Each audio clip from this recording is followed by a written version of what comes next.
ज्ञान the treasure में आपका स्वागत है। और हम आपको बताएंगे जो हमारे 16 धर्म हैं, हमारे सनातन धर्म के बारे में, हमारे हिंदू धर्म के बारे में। 3 वीडियोस हम ऑलरेडी अपलोड कर चुके हैं इस बारे में, क्योंकि सारी बातें एक ही वीडियो में कह पाना मुश्किल हो रहा था। ये हमारा चौथा और आखिरी वीडियो है जिसमें मैं बाकी के जो भ्रम हैं वो भ्रम के साथ में हम आपको जवाब भी देने के लिए बाध्य हैं, तो हम देने जा रहे हैं।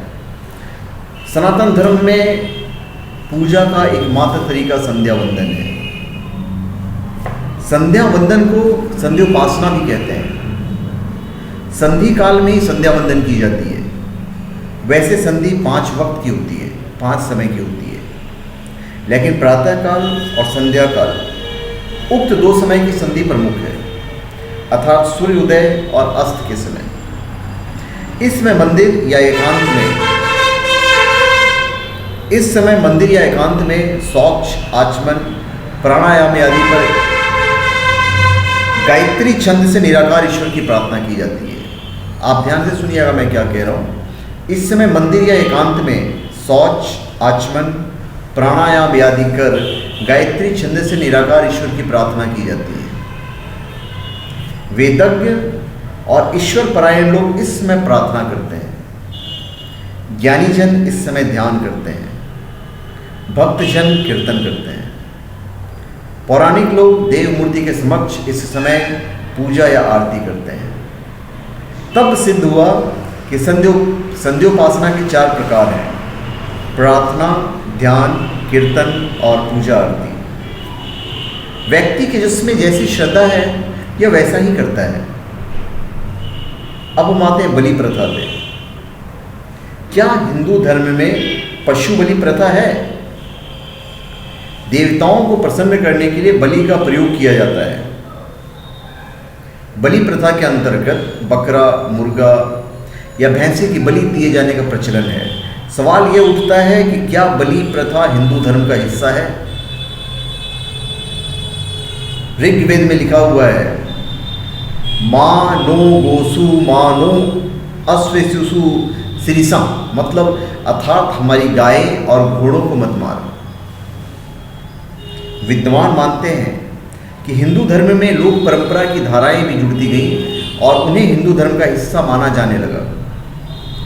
जैसे वट वर्ष के असंख्य लताएं लिपटकर अपना अस्तित्व बना लेती है, लेकिन वे लताएं वृक्ष नहीं होती हैं, उसी तरह वैदिक आर्य धर्म की छत्रछाया में अनेक परंपराओं ने भी जड़ फैला ली है। इन्हें कभी रोकने की कोशिश नहीं की गई है। बलि प्रथा का प्रचलन हिंदुओं के शाक्त और तांत्रिकों के संप्रदाय में ही देखने को मिलता है, लेकिन इसका कोई धार्मिक आधार नहीं है।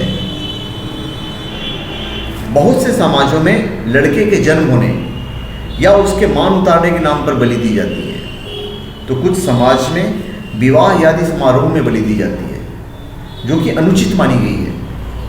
वेदों में किसी भी प्रकार के बलि प्रथा की इजाजत नहीं दी गई है। लिखा गया है अजुर्वेद में कि उन जैसे बालों वाले बकरी, ऊंट आदि चौपायों तथा पक्षियों यानी 2 पग वाले को मत मारो। पशु बलि की यह प्रथा कब और कैसे प्रारंभ हुई है तो कहना कठिन है। कुछ लोग तर्क देते हैं कि वैदिक काल में यज्ञ में पशु को बलि दी जाती है। ऐसा तर्क देने वाले लोगों को वैदिक शब्दों का अर्थ गलत निकालने वाले हैं। वो गलत अर्थ निकाल रहे हैं। वेदों में 5 प्रकार के यज्ञों का वर्णन मिलता है। जो 5 प्रकार के यज्ञ हैं। पशु बलि प्रथा के संबंध में पंडित श्री राम शर्मा ने एक शोध की थी और किताब भी बनाई थी, पशु बलि हिंदू धर्म और मानव सभ्यता पर एक कलंक। वो आपको पढ़ना चाहिए।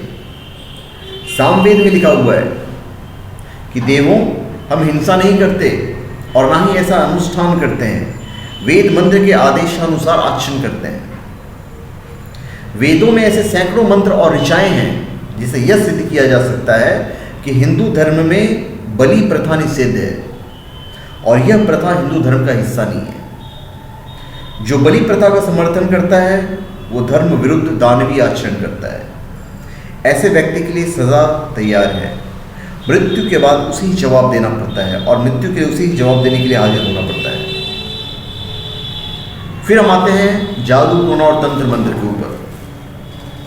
क्या जादू टोना करना या तंत्र मंत्र द्वारा अपने स्वार्थ सिद्ध करना या दूसरों को नुकसान पहुंचाना हिंदू धर्म का अंग है? शैव, शाक्त और तांत्रिकों के संप्रदाय में इस तरह के प्रचलन बहुत है। आजकल ज्योतिष भी तांत्रिक टोटके और उपाय बताने लगे हैं। हम भी अपने कुछ वीडियो में बताई हैं। तो ग्रह नक्षत्र पूजा, वशीकरण, सम्मोहन, मारन, ताबीज, स्तंभन, काला जादू यानी सभी का वैदिक मत के अनुसार निषेध है। ये सभी तरह की विद्याएं स्थानीय परंपरा का हिस्सा है। हालांकि अथर्ववेद में इस तरह की विद्या को यह कहकर दर्शाया गया है कि ऐसी विद्याएं भी समाज में प्रचलित हैं जो कि वेद विरुद्ध हैं। अथर्ववेद के लक्ष्य है लोगों को सेहतमंद बनाए रखना, जीवन को सरल बनाना और ब्रह्मांड के रहस्य से अवगत कराना। टोने टोटके से व्यक्ति और समाज का अहित ही होता है और सामाजिक एकता टूटती है। ऐसे कर्म करने वाले लोगों को जाहिल समाज माना जाता है। अथर्ववेद को जादू टोना तंत्र मंत्र का मूल माना जाता है, लेकिन यह गलत धारणा है। पश्चिमी लोगों ने फैलाई है, जिसका अनुसरण भारतीय लोगों ने भी किया है। जादू टोने के स्थान पर अथर्ववेद में आयुर्वेद का वर्णन मिलता है कि किस प्रकार से विभिन्न रोगों का उपचार विभिन्न जड़ी बूटियों द्वारा किया जा सकता है। अथर्ववेद में बताया गया है कि जिस घर में मूर्खों की पूजा नहीं होती है, जहाँ विद्वान लोगों का अपमान नहीं होता है, बल्कि विद्वान और संत लोगों का उचित सम्मान किया जाता है, वहाँ समृद्धि और शांति होती है। कर्म प्रधान सफल जीवन जीने की सीख देता है अथर्ववेद। फिर है सती प्रथा। सती प्रथा के बारे में बहुत कुछ लिखा गया है। सती माता के मंदिर भी बने हुए हैं। खास करके ये मंदिर राजस्थान में बहुतायत मिलते हैं।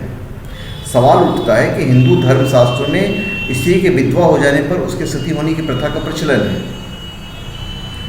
जवाब है नहीं। हालांकि अब यह प्रथा बंद है, लेकिन इस प्रथा में जीवित विधवा पत्नी को उसकी इच्छा से मृत पति की चिता पर जिंदा ही जला दिया जाता था। विधवा हुई महिला अपने पति के अंतिम संस्कार के समय स्वयं भी उसकी जलती चिता में कूदकर आत्मदाह कर लेती थी। इस प्रथा को लोगों ने देवी सती या दुर्गा का नाम दे दिया। देवी सती ने अपने पिता दक्ष द्वारा अपने पति शिव का अपमान न सह सकने के कारण यज्ञ की अग्नि में जलकर अपनी जान दे दी थी। शोधकर्ता मानते हैं कि इस प्रथा का भयानक रूप मुस्लिम काल में देखने को मिला, जबकि मुस्लिम आक्रांता महिलाओं को लूटकर अरब ले जाते थे। जब हिंदुस्तान पर मुसलमान हमलावरों ने आतंक मचाना शुरू किया और पुरुषों की हत्या के बाद महिलाओं का अपहरण करके उनके साथ दुर्व्यवहार करना शुरू किया, तो बहुत सी महिलाओं ने उनके हाथ आने से अपनी जान देना बेहतर समझा। और जब अलाउद्दीन खिलजी ने पद्मावती को पाने की खातिर चित्तौड़ में नरसंहार किया था, तब उस समय अपनी लाज बचाने की खातिर पद्मावती ने सभी राजपूत विधवाओं के साथ सामूहिक जौहर किया था। तभी से सती के प्रति सम्मान बढ़ गया और सती प्रथा परंपरा में आ गई। इस प्रथा के लिए धर्म नहीं, बल्कि उस समय की परिस्थितियां और लालचियों की नीयत जिम्मेदार थी। हालांकि इस प्रथा को बाद में बंद कराने का श्रेय राजा राममोहन राय के अलावा कश्मीर के शासक सिकंदर, पुर्तगाली गवर्नर अल्बुबर्ग, मुगल सम्राट अकबर, पेशवाओं लॉर्ड कार्नवालिस, लॉर्ड हेस्टिंग्स और लॉर्ड विलियम बेटिक हो जाता है। अभी हम आते हैं पारंपरिक अंधविश्वास और टोटके के ऊपर। ऐसे बहुत से अंधविश्वास हैं जो लोग परंपरा से आते हैं, जिनके पीछे कोई ठोस आधार नहीं होता है। ये शोध का विषय भी हो सकता है। इसमें बहुत सी ऐसी बातें हैं जो धर्म का हिस्सा है और बहुत सी बातें नहीं हैं। हालांकि इनमें कुछ के जवाब हमारे पास नहीं है, जैसे कि आप बिल्ली के रास्ता काटने पर क्यों रुक जाते हैं, इसका जवाब नहीं है मेरे पास। जाते समय अगर कोई पीछे से टोक दे तो आप क्यों चिढ़ जाते हैं। किसी दिन विशेष को बाल कटवाने या दाढ़ी बनवाने से परहेज क्यों है। क्या आपको लगता है कि घर या अपने अनुष्ठान के बाहर नींबू मिर्च लगाने से बुरी नज़र से बचाव होगा। कोई छींक दे तो आप अपना जाना क्यों रोक देते हैं। क्या किसी के छींकने से आपका कार्य खराब हो जाता है? आप इसे अशुभ क्यों मानते हैं? घर से बाहर निकलते वक्त अपना दायां पैर ही बाहर क्यों निकालते हैं? बहुत सारे सवालों का जवाब नहीं है। जूते चप्पल उल्टे हो जाए तो आप मानते हैं कि किसी से लड़ाई झगड़ा हो सकता है। रात में किसी पेड़ के नीचे नहीं सोते हैं। रात में बैंगन, दही और खट्टे पदार्थ नहीं खाते हैं। रात में झाड़ू क्यों नहीं लगाते हैं और झाड़ू को खड़ा क्यों नहीं रखते हैं? अंजुली से या खड़े होकर जल नहीं पीना चाहिए। क्या बांस जलाने से वंश नष्ट हो जाता है? बहुत सारे ऐसे ढेरों विश्वास और अंधविश्वास है जिनमें से कुछ धर्म का उल्लेख मिलता है और उसका कारण भी है, लेकिन बहुत से ऐसे विश्वास हैं जो लोक परंपरा और स्थानीय लोगों की मान्यताओं पर आधारित है। अब हम आते हैं कर्मकांड और संस्कार के ऊपर। बहुत से ऐसे कर्मकांड और संस्कार हैं जिनका हिंदू धर्म से कोई नाता नहीं है। जैसे 16 संस्कार के अलावा भी लोग तरह तरह से संस्कार और रीति रिवाज मनाते हैं। प्रत्येक समाज का अपना अलग रीति रिवाज है।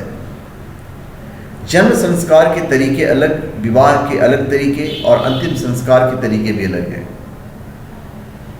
क्या मृत्यु भोज का धर्म उल्लेख मिलता है?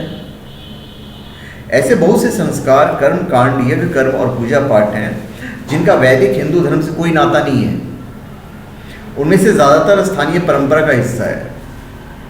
लोग हिंदू धर्म के 16 संस्कारों को अपनाते हैं, लेकिन उसका शास्त्र सम्मत पालन नहीं करते। उसमें स्थानीय परंपरा का प्रभाव ज़्यादा रहता है। यज्ञ भी मात्र 5 तरह के होते हैं: ब्रह्म यज्ञ, देव यज्ञ, पितृयज्ञ, वैश्वदेव यज्ञ और अतिथि यज्ञ। इस तरह हमने देखा है कि कई राज्यों में एक ही त्यौहार, व्रत, संस्कार, उत्सव, यज्ञ आदि को अलग अलग तरीके से प्रायोजित किया और मनाया जाता है। इस विभिन्नता का कारण लंबे काल की परंपरा और स्थानीय संस्कृति, भाषा इत्यादि है। तो ये हमने अपने 4 वीडियो में सारी चीज़ें मैंने आपको बताई, भ्रम और उनके जवाब दिए। तो धन्यवाद। आप हमारे चैनल पे सब्सक्राइब करें और अपने कमेंट दीजिए। धन्यवाद।